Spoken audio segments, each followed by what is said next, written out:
बच्चों, fourth lesson गतिमान आवेश एवं चुंबकत्व के कई टॉपिक हो चुके हैं और बताया था बच्चों आज से पहले चुंबक के बारे में, चुंबकीय गुण और चुंबकीय बल रेखाएं, चुंबकीय बल रेखाओं के गुण, और फिर बताया था हमने वैद्युत धारा का चुंबकीय प्रभाव। तो वैद्युत धारा का चुंबकीय प्रभाव बच्चों क्या था कि जब किसी चालक तार में धारा बहती है तब उसके कारण ऑस्टेडी प्रयोग करके देखा था। तो जब किसी चालक में धारा बहती है तो उस धारा बहने के कारण इसके चारों ओर चुंबकीय क्षेत्र उत्पन्न हो जाता है। उस चुंबकीय क्षेत्र जो उत्पन्न हो गया भाई उसे कहते हैं धारा का चुंबकीय प्रभाव, वैद्युत धारा का चुंबकीय प्रभाव। तो वो चुंबक जो उत्पन्न हो रहा है, चुंबकत्व है, चुंबकीय क्षेत्र, उसका मान कितना है, किस दिशा में उत्पन्न हो रहा है, कितनी दूरी घटाने बढ़ाने पर उसका मान बढ़ता है घटता है। तो बच्चों अब इसका मान कितना उत्पन्न है, जो धारा वही चालक में धारा बहने के कारण चुंबक क्षेत्र उत्पन्न हुआ, उस चुंबक क्षेत्र का मान वो हमने इस टॉपिक से पहले वायु सावर्ट के नियम में बताया था। वायु सावर्ट ने बताया भाई कि जब चालक तार में आई धारा बहती है तब इसकी सूक्ष्म लंबाई डेल्टा एल के कारण इससे दूर किसी बिंदु पर उसकी डायरेक्शन उस बिंदु की अगर चालक से थीटा कोण बनाती है और दूरी अगर आर है तो बच्चों जो चुंबकीय क्षेत्र उत्पन्न होगा, ये डेरिवेशन किया था I delta L sine theta upon R square. तो बच्चों वायु सावर्ट के नियमानुसार हम धारा बहने के कारण किसी चालक में उससे उत्पन्न चुंबक क्षेत्र का मान ज्ञात कर लेते हैं। लेकिन बच्चों बात आती है कि उसकी दिशा कैसे देखें भाई, उस किस दिशा में चुंबक क्षेत्र उत्पन्न हो रहा है। तो बच्चों आज स्टार्ट करते हैं यहीं से कि वैद्युत क्षेत्र जो उत्पन्न हो रहा है धारा बहने के कारण किस चालक में, चुंबकीय क्षेत्र जो उत्पन्न हो रहा है चालक में धारा बहने के कारण उस चुंबकीय क्षेत्र की दिशा किधर होगी। तो बस चुंबकीय क्षेत्र की दिशा देखने के लिए दो नियम हैं, एक दाएं हाथ की हथेली का नियम नंबर 1 और दूसरा है मैक्सवेल का दक्षिणावर्ती पेच का नियम। तो दोनों को डिफाइन करते हैं बच्चों, दाएं हाथ की हथेली का नियम नंबर 1। तो बच्चों नियम नंबर 1 ये दिया है ये क्योंकि एक नियम नंबर 2 भी है, वो हम डिफाइन कर चुके हैं 2 पहले चुंबकीय बल की दिशा ज्ञात करने में, ठीक है ना। तो आज बच्चों बताते हैं भाई दाएं हाथ की हथेली का नियम नंबर 1 जिसके द्वारा हम उत्पन्न चुंबकीय क्षेत्र की दिशा ज्ञात करते हैं। तो बच्चों दिशा ज्ञात करने के लिए हम अपने राइट हैंड को इस प्रकार फैलाएं कि उंगलियां और अंगूठा एक दूसरे के परपेंडिकुलर हों, एक दूसरे के लंबवत हों। जब एक दूसरे के लंबवत होते हैं तब बच्चों चालक में बहने वाली धारा की दिशा में अंगूठा हो और उंगलियां उस बिंदु की ओर संकेत करें जहां हमें चुंबकीय क्षेत्र ज्ञात करना होता है। मान लीजिए इस पॉइंट पे चुंबकीय क्षेत्र ज्ञात करना है तो उंगलियां हमने इसकी ओर कर दी, चालक में धारा इस दिशा में बह रही है तो अंगूठा इस दिशा में कर दिया। तब बच्चों ये हथेली है, हथेली की जो लंबवत दिशा है, हथेली लंबवत तो भी ऊपर की ओर भी हो जाएगी, लेकिन नहीं धक्का देने की दिशा जिधर पुश करते हैं तो हथेली की लंबवत धक्का देने की दिशा जो होती है वो चुंबकीय क्षेत्र की दिशा होती है। तो बच्चों भी वेरी सिंपल, अंगूठा चालक में बहने वाली धारा की दिशा में, उंगलियां उस बिंदु की ओर संकेत करें जिस बिंदु पर चुंबकीय क्षेत्र ज्ञात करना है। तब हथेली जिस डायरेक्शन में होगी तो उसके लंबवत जो दिशा होगी, हथेली के लंबवत धक्का देने की दिशा चुंबकीय क्षेत्र को बताती है। तो बच्चों इस प्रकार से हम चुंबकीय क्षेत्र की दिशा ज्ञात कर लेते हैं। एक और दूसरा नियम बच्चों मैक्सवेल का दक्षिणावर्ती पेच का नियम। पेच क्या होता है बच्चों, स्क्रू क्या होता है, दक्षिणावर्ती। तो देखो दक्षिणावर्ती पेच का नियम, ये भी हम राइट हैंड से कोई एक पेचकस को पकड़ते हैं और जो पेचकस जो पेच को कसता है या फिर ढीला करता है, एक बार ऐसे घुमाएंगे तो पेच टाइट होता है भाई और एक बार ऐसे घुमाएंगे अपोजिट डायरेक्शन में तो पेच ढीला होता है। तो बच्चों ये हम जानते हैं अगर पेचकस को पेच पर हम घुमाएं ऐसे तो या तो पेच की नोक ऊपर जाएगी या फिर पेच की नोक नीचे को आएगी, ठीक है ना। तो देखो हम इस प्रकार अगर घुमाते हैं बच्चों, ठीक है ना, इस प्रकार घुमाते हैं यानी कि क्लॉकवाइज डायरेक्शन में, घड़ी की सुई की दिशा में, देखो ऐसे ये घड़ी की सुई की दिशा में, तो क्या होता है बच्चों भाई ये नोक इसके ऊपर चलेगी, ठीक है ना, ऐसे। और हम उल्टा घुमाएं भाई एंटी क्लॉकवाइज डायरेक्शन में, तो क्या होता है, तो ये ऐसे घुमाए पेचकस के लिए, ये ऐसे, तो इसकी नोक नीचे को चलेगी। बात समझ में आ रही है बच्चों? तो अब हमें देखना ये है कि हम ऐसे घुमाएंगे तो भाई नोक ऊपर जा रही है, ऐसे घुमाएंगे उल्टा है, देखो अंगूठा इधर चलेगा तो नोक नीचे जा रही है। तो बच्चों अब हमें ये देखना है कि जिस चालक तार में धारा बह रही है, जिस चालक तार में धारा बह रही है, तब पेच को घुमाने पर, यानी कि पेचकस को घुमाने पर, वो पेचकस की नोक है वो अगर धारा की दिशा में आगे बढ़ रही है, धारा सपोज इसमें ऊपर की ओर जा रही है, धारा इस चालक तार में ऊपर की ओर जा रही है, तो बच्चों हम पेच को घुमाएंगे तो कैसे कि नोक जो वो धारा की दिशा में ऊपर की ओर बढ़े, तो ऐसे घुमाएंगे पेच को तो ऊपर की ओर जाएगी। ठीक है ना? तो बच्चों क्या होता है, ये जो अंगूठा है, अंगूठा चालक को जिस दिशा में घुमाएगा, ऐसे देखो ये जिस दिशा में जा रहा है वही चुंबकीय बल रेखाओं की दिशा होगी, अर्थात चुंबकीय क्षेत्र की दिशा होगी। जैसे इस पॉइंट में बात करूं मैं तो देखो अंगूठा ए इधर ऐसे, तो यहाँ डायरेक्शन होगी चुंबकीय क्षेत्र की इधर हो, और इस पॉइंट की बात करें हम इधर की ओर तो देखो अंगूठा ए ऐसे जा रहा है तो चुंबकीय क्षेत्र दिशा इधर हो जाएगी। इधर की बात करें तो देखो ये ऐसे, तो चुंबकीय क्षेत्र दिशा इधर हो जाएगी। कब? जब धारा की दिशा ऊपर की ओर है तार में और हम जिसे देखो ऐसे घुमा रहे हैं तो अंगूठा हमारा इधर चल रहा है ना, तो जिधर अंगूठा जाएगा वही अंगूठे की डायरेक्शन ही चुंबकीय क्षेत्र की दिशा है। बात समझ में आ रही है बच्चों? अब ऐसे अगर धारा का मार्ग उल्टा हो, मतलब धारा इसमें ऊपर से नीचे को बह रही है, तो बच्चों जिस दिशा में धारा बह रही है वही जो पेच की नोक है उसी दिशा में चलनी चाहिए। अब उस दिशा में क्या चलेंगे भाई, ऐसे घुमाएंगे तो ऊपर जा रही है, आनी चाहिए नीचे, तो अपोजिट डायरेक्शन घुमा दो देखो ऐसे, तो अब चुंबकीय क्षेत्र की दिशा भी बदल जाएगी बच्चों। अब देखो अंगूठा पहले इधर घूम रहा था, अब अंगूठा इधर घूमेगा, ऐसे ऐसे ऐसे ऐसे, तो देखो अब अंगूठा इधर घूम रहा है तो इसका मतलब इस पॉइंट पर अगर देखेंगे तो चुंबकीय क्षेत्र दिशा इधर हो जाएगी, इस पॉइंट पर देखेंगे ऐसे, चुंबकीय क्षेत्र दिशा इधर हो जाएगी। तो समझ में आ गया बच्चों रूल? यानी कि पेचकस की नोक धारा की दिशा में बढ़े तब अंगूठा जिस दिशा में घूमेगा वही चुंबकीय क्षेत्र की दिशा होगी। भाई सिंपल बच्चों। इसके बाद बताते हैं भाई, जो बायो सवार्ट का नियम बताया था तो फार्मूला जो आया था भाई, delta V equal to μ0/4π I delta L sin theta upon R square. बच्चों μ0/4π वहाँ पर एक कांस्टेंट था, तो उस कांस्टेंट का मान भी मैंने उस समय बताया था। तो बच्चों μ0 को हमने बताया था कि भी निर्वात की चुंबकशीलता कहते हैं। ऐसे ही फर्स्ट लेसन में वैद्युत क्षेत्र वाले चैप्टर में वहाँ एक ε0 आया था कूलाम्स लॉ में, वहाँ भी एक कांस्टेंट आया था, उस कांस्टेंट का मान 1/4π ε0 था। तो वहाँ ε0 निर्वात की वैद्युतशीलता, यहाँ μ0 निर्वात की चुंबकशीलता।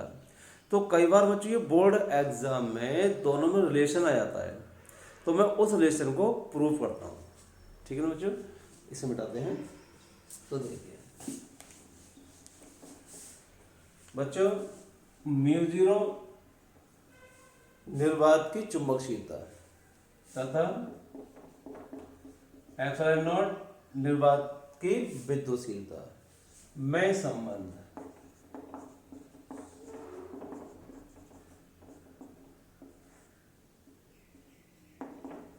ठीक है ना? तो इसकी वैल्यू ऑलरेडी हम बता चुके पहले, सही बच्चों को याद होगी, मैं लिखता हूँ देखो बच्चों। तो कांस्टेंट था हम जानते हैं बच्चों, वी नो दैट μ0/4π की जो वैल्यू थी 10⁻⁻7 न्यूटन पर एम्पियर स्क्वायर। ठीक है बच्चों? 1/, जो कूलाम्स लॉ में आया था 1/4π ε0, उसकी वैल्यू थी 9 × 10⁹। तो देखो भाई, and 1/4π ε0 9 × 10⁹ newton metre square per coulomb square, newton metre square per coulomb square. बच्चों ये इक्वेशन फर्स्ट और ये इक्वेशन 2। ठीक है ना बच्चों? इसे सॉल्व करने के लिए क्या करेंगे, हम इक्वेशन फर्स्ट को इक्वेशन सेकंड से डिवाइड कर दो, समीकरण 1 को समीकरण 2 से भाग कर दो। तो समीकरण 1 को 2 से भाग करने पर, तो बच्चों को वो भाग करेंगे भी इतने अपॉन इतने, यानी μ0/4 डिवाइड बाई 1/4 एप्सिलॉन नॉट। तो यहाँ भी डिवाइड करो बच्चों 10⁻⁻7 और 9 इंटू 10⁻9। इसका जो यूनिट है बच्चों मात्रक है वो है न्यूटन पर एम्पियर स्क्वायर, और देखो इसका जो मात्रक है भाई Newton metre square per coulomb square, मैंने मात्रक भी लिख दिया है। ठीक है बच्चों। इसके बाद देखो बच्चों यहाँ अपॉन में 4 अपॉन में 4 से 4 कैंसल। यहाँ अपॉन के नीचे भी ये 1 अपॉन है, तो बच्चों ये एप्सिलॉन नॉट कहाँ पहुँच जाएगा, ऊपर। ठीक है ना, तो इसे ऊपर पहुँच जाती भाई, तो ये हो जाएगा बच्चों। भाई हम इससे डिवाइड कर रहे हैं, और डिवाइड में क्या होता है, अगर अपॉन में संख्या है भिन्न में तो ऊपर गुणा लगाइए, ऊपर अर्थ है भाग हो जाती है। तो बच्चों 1 अपॉन एप्सिलॉन नॉट ऊपर आएंगे μ0 एप्सिलॉन नॉट इक्वल टू बच्चों 10⁻⁻7 है, अगर हम नीचे ले आए इधर तो +7 हो जाएगी, +7 हो जाएगी तो 10⁻9 और 10⁻+7 गुणा में खाते जुड़ जाती हैं, तो भाई 9 और 7 16। तो देखो यहाँ हो जाएगा 1/9 इंटू 10⁻16। और देखो यहाँ बच्चों न्यूटन पर एम्पियर इतने इतने, तो न्यूटन से न्यूटन कैंसल। यहाँ भी वही जो वर्टिकल राशि है उसे ऊपर पहुँच जाते हैं, तो ये कूलम ऊपर पहुँच जाएगा बच्चों, ये कूलम स्क्वायर और देखो ये एम्पियर स्क्वायर और अपॉन मीटर स्क्वायर। ठीक है बच्चों एक चीज बता दूं मैं, ये आवेश और वैद्युत धारा, वैद्युत धारा पीछे पढ़ा चुके हैं। वैद्युत धारा का फॉर्मूला आया था भाई I = Q/T। I = Q/T से बच्चों Q = IT, भाई Q = IT पढ़ चुके हैं पहले बच्चों। तो Q यानी कि आवेश, I धारा, T समय। तो जो आवेश का मात्रक होता है कूलम, और धारा का मात्रक एम्पियर, और समय का सेकंड। अगर मैं इनके मात्रक लिखूं तो देखो भाई आवेश का मात्रक कूलम, धारा का एम्पियर और समय का सेकंड। ठीक है ना। तो यहाँ बच्चों कूलम के स्थान पर हम एम्पियर इंटू सेकंड लिख सकते हैं। यहाँ कूलम स्क्वायर है, C स्क्वायर है, तो हम स्क्वायर लगाएंगे तो भी एम्पियर स्क्वायर और सेकंड स्क्वायर लिख सकते हैं। तो यहाँ से देखो वैल्यू मैं यहाँ पुट कर रहा हूँ बच्चों, तो ये 1/9 इंटू 10⁻16, और कूलम की जगह बच्चों ये हो जाएगा एम्पियर स्क्वायर सेकंड स्क्वायर। ये बच्चों यहाँ देखो ये कूलम ऊपर, ये अपॉन में एम्पियर है, अपॉन में एम्पियर आएगा ये क्योंकि अपॉन में है तो 1 अपॉन यहाँ अपॉन में आएगा, और ये अपॉन में ये ऊपर पहुँच जाएगा, और एम्पियर मीटर स्क्वायर ये। तो बच्चों तो कूलम की वैल्यू लगा दी यहाँ पर, तो स्क्वायर है तो एम्पियर स्क्वायर और सेकंड स्क्वायर। नीचे है बच्चों मीटर स्क्वायर और ये एम्पियर स्क्वायर। बच्चों देख रहे हैं कि ये एम्पियर स्क्वायर, एम्पियर से एम्पियर कैंसिल। तो यहाँ बचा बच्चों मीटर स्क्वायर सेकंड स्क्वायर। बच्चों यहाँ ऐसे लिख सकते हैं, देखिए 1 अपॉन, यहाँ भी स्क्वायर यहाँ भी स्क्वायर, तो हम होल स्क्वायर लगा सकते हैं बच्चों। भाई इंटू या डिवाइड में अलग अलग क्वांटिटी के ऊपर का स्क्वायर है या जो भी पावर है, तो हम एक जैसी, तो वो पूरे ब्रैकेट के ऊपर लगा सकते हैं। तो बच्चों देखो यहाँ 9 इंटू 10⁻16, मैं कहूँ इसका स्क्वायर रूट, तो 9 का वर्गमूल 3, और 10⁻16 का 10⁸, पावर आधी रहती है वर्गमूल में। तो देखो मैं इसे होल स्क्वायर करके लिख दूँ बच्चों को ऐसे 3 इंटू 10⁸, सही ना। तो देखो इसका मैंने स्क्वायर लिख दिया, ये ऐसे लिख सकते हैं भाई, 3 का स्क्वायर 9 और 10 की घात 8 का 10 की घात 16। ऐसे बच्चों देखो यहाँ पर मैंने भी बताया था कि यहाँ बटे के नीचे भी अगर संख्या बटे में है तो वो ऊपर पहुँच जाती है, तो अगर यहाँ ऊपर है तो इसके बटे में आ सकती है भाई। तो हम इसे ऐसे भी लिख सकते हैं बच्चों को 1 अपॉन मीटर, और देखो सेकंड को इसके अपॉन में ले आओ, तो मीटर पर सेकंड स्क्वायर, लेकिन मीटर स्क्वायर सेकंड स्क्वायर हो गया, ठीक है ना, मीटर स्क्वायर पर सेकंड स्क्वायर। इसे यहाँ भी स्क्वायर यहाँ भी स्क्वायर, तो यहाँ भी इकट्ठा स्क्वायर लगा दो, यहाँ भी देखो पूरे का स्क्वायर है तो पूरी राशि का स्क्वायर लगा दिया जाए। जैसे बच्चों भाई 1 अपॉन 3 इंटू 10⁸, और देखो यहाँ लिख दिया मैंने ऐसे मीटर पर सेकंड, ठीक है, और देखो ये पूरा का स्क्वायर लगा दिया बच्चों, ठीक है। नहीं, अगर ये स्क्वायर है देखो तो यहाँ मीटर स्क्वायर पर सेकंड स्क्वायर, और 3 दिया तो यहाँ 9 हो जाएगा, और इसका वर्ग 10 की घात 16, तो ये सही है बिल्कुल। लेकिन बच्चों अब है क्या, 1 का स्क्वायर तो 1 ही रहेगा, ठीक है ना, तो 1 ही लिख देंगे हम। लेकिन हम ये राशियाँ देख रहे हैं मीटर पर सेकंड यूनिट आई, तो बच्चों मीटर पर सेकंड तो किसका मात्रक होता है भाई? हैं भाई, चाल का वेग का मात्रक होता है, मीटर पर सेकंड। और जब ये चाल या वेग का मात्रक है, इसका मतलब ये जो राशि आ गई, एक चाल आ गई भाई किसी की भी है। और हमने ये पढ़ा है बच्चों इससे पहले कि 3 × 10⁸ मीटर पर सेकंड ये निर्वात में प्रकाश की चाल होती है, निर्वात में प्रकाश की चाल होती है। और हम इसे जनरली सी से डोट कर देते हैं कि सी अर्थात प्रकाश की चाल कितना कि 3 × 10⁸ मीटर पर सेकंड, 3 × 10⁸ मीटर पर सेकंड। दो हम जानते हैं बच्चों, चूंकि भाई प्रकाश की चाल है ये, तो निर्वात में प्रकाश की चाल, निर्वात या वायु में, निर्वात या वायु में प्रकाश की चाल। और प्रकाश की चाल को बच्चों हम ये सी से नोट करते हैं, किसे नोट करते हैं? प्रकाश की चाल सी से। तो सी इक्वल टू है, लिख दिया जाएगा ए सी इक्वल टू 3 × 10⁸ मीटर पर सेकेंड।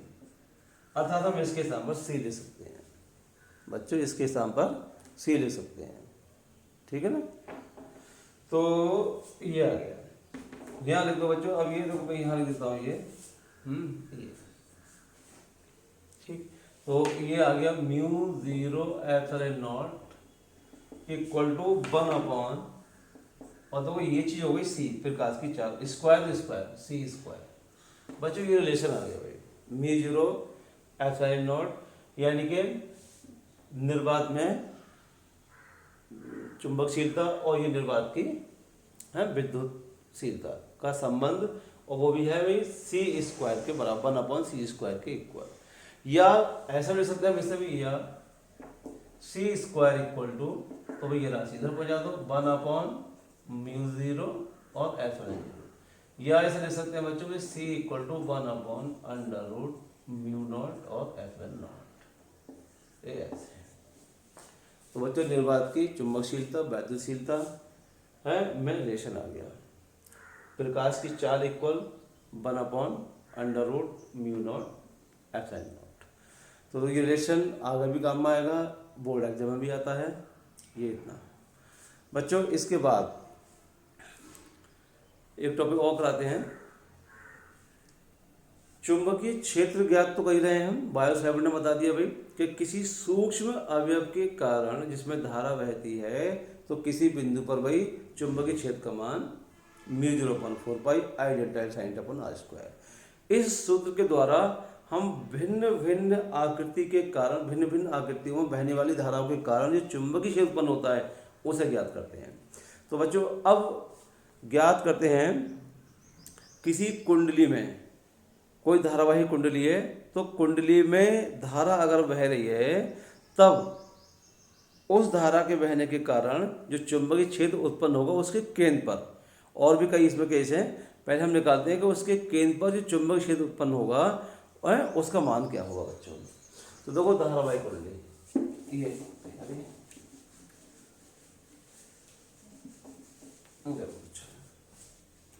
तो धारावाही वृत्ताकार रूप या कुंडली के केंद्र पर चुंबकीय क्षेत्र है। धारावाही वृत्ताकार कुंडली के केंद्र पर चुंबकीय क्षेत्र, ठीक है बच्चों भाई। तो देखो वृत्ताकार धारावाही कुंडली के केंद्र पर चुंबकीय क्षेत्र कैसे ज्ञात करते हैं बच्चों। ये है कोई कुंडली, ठीक है ना, इसमें धारा बहने के लिए देखो हमने ये दो से बना लिया बच्चों, देखो ये ऐसे है, ठीक है बच्चों। ये धारा यहाँ से जा रही है, देखो आई ये धारा ऐसे घूमती हुई है, और देखो ये ऐसे वापस आएगी, ठीक है ना। धारावाही कुंडली है, मान लीजिए इसमें आई धारा बह रही है, इसका केंद्र ये है O, ठीक है। और यहाँ पर कहीं भी कोई सूक्ष्म अवयव ले लो, चलो मैंने ये सूक्ष्म अवयव ले लिया बच्चे, ये इतना ΔL, डेल्टा एल। ठीक है बच्चों, ये डेल्टा एल, ये यहां से यहां तक कि इसकी त्रिज्या हो गई है आर। मान लिया इसकी त्रिज्या कितनी है, आर है, और इसमें आई धारा बह रही है बच्चों, और आर इसकी त्रिज्या है। तो अब बायो सेवर्ट के नियम अनुसार भाई आर त्रिज्या है इस कुंडली की, आई धारा बह रही है, और डेल्टा एल जो इसका सूक्ष्म अवयव हो गया, ठीक है ना। तब बायो सेवर्ट के अनुसार सूक्ष्म अवयव के कारण इसके केंद्र पर चुंबकीय क्षेत्र कितना होगा। केंद्र का मतलब है भाई यहाँ पर आर दूरी पर, त्रिज्या इसकी आर है। तो बच्चों देखो यहाँ धारा अगर ऐसे बह रही है तो इस पॉइंट की बात करेंगे तो धारा की डायरेक्शन क्या होती है, इस पर रेखा के अंदिश होगी, इस पर रेखा के अंदिश, और त्रिज्या पर इस पर रेखा हमेशा लंबवत होती है, हमेशा लंबवत होती है। तब देखो बच्चों भाई यहाँ जो चुंबकीय क्षेत्र उत्पन्न होगा वो बायो सेवर्ट के नियम अनुसार, तो बायो सेवर्ट के नियम से केंद्र पर चुंबकीय क्षेत्र यानी कि delta V is equal to mu 0/4 I delta L sine theta upon R square, ये फॉर्मूला होगा बच्चों। लेकिन थीटा क्या होता है भाई, जो आर दूरी है और डेल्टा एल जो लंबाई है अवयव की उसके बीच का कोण। तो बच्चों डेल्टा एल इस पर रेखा के अंदिश, और ये आर और त्रिज्या पर ये जो अवयव होता है भाई परिधि होती है, परिधि पर खींच गई इस पर रेखा हमेशा लंबवत होती है, यानी कि थीटा इक्वल टू 90 डिग्री, क्योंकि थीटा इक्वल टू 90 डिग्री, इसलिए delta V equal to mu 0/4 और ये हो गया I delta L sine 90 upon R square. Sine 90 की वैल्यू बच्चों 1, तो ये आ गया mu 0/4 I delta L sine 91 upon R square. बच्चों ये तो सूक्ष्म अवयव के कारण हम कहेंगे पूरे वृत्ताकार कुंडली के कारण चुंबकीय क्षेत्र कितना होगा। तो पूरे के कारण इसका इंटीग्रल कर दो या समेशन ले लो भाई। समेशन का मतलब है कि जो डेल्टा एल सूक्ष्म भाग है तो पूरी परिधि जो दिखाई दे रही है इतनी लंबाई, तो वृत्त की परिधि होती है बच्चों वो 2πr होती है। तो देखो हम कहेंगे पूरी कुंडली के कारण, पूरी कुंडली के कारण केंद्र पर चुंबकीय क्षेत्र, तो ये हो जाएगा बच्चों कोई बी, और यहाँ लगा दो समेशन, और समेशन में क्या आएगा देखो ये mu 0/4 I delta L upon R square. बच्चों आर आई और ये सब कांस्टेंट है ना, बस डेल्टा एल का मान बढ़ेगा, क्योंकि यहाँ लेंगे भाग तो लंबाई ये हो जाएगी, ये हो जाएगी, और पूरी लंबाई होती है बच्चों तो 2πr। परिधि कितनी होती है वृत्त की, 2πr, 4π और आई, और ये हो गया भाई 2πr।